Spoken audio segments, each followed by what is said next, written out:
আজকের স্বাস্থ্যমিথ: ভাত খেলে ওজন বাড়ে। আপনি কি ভাত, রুটি বা পাস্তা খেতে ভালোবাসেন, কিন্তু ভাবছেন এগুলো খেলে ওজন বেড়ে যাবে, তাই ডায়েট থেকে এগুলো পুরোপুরি বাদ দিচ্ছেন? আমরা অনেকেই মনে করি শস্য জাতীয় খাবার মানেই তা আমাদের মোটা করে দেয়, কিন্তু আসলে সত্যিটা হলো শস্য নিজে থেকে কখনোই ওজন বাড়ায় না বা অস্বাস্থ্যকর নয়। ডায়েটারি গাইডলাইন্স ফর আমেরিকানস ২০২০ থেকে ২০২৫ অনুযায়ী একটি স্বাস্থ্যকর খাদ্য তালিকায় শস্য থাকা উচিত।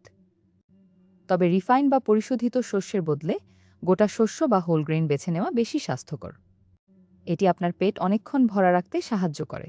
আপনার প্রতিদিনের শস্যের অন্তত অর্ধেক হওয়া উচিত গোটা শস্য, যেমন লাল চাল, আটা রুটি বা হোল হুইট পাস্তা।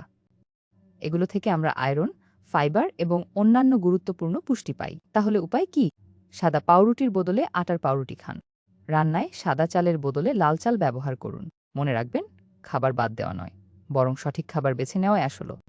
আজ থেকেই স্বাস্থ্যকর শস্য বেছে নিন। সুস্থ থাকুন। এরকম স্বাস্থ্য বিষয়ক ভিডিও নিয়মিত পেতে ফলো দিন। ধন্যবাদ।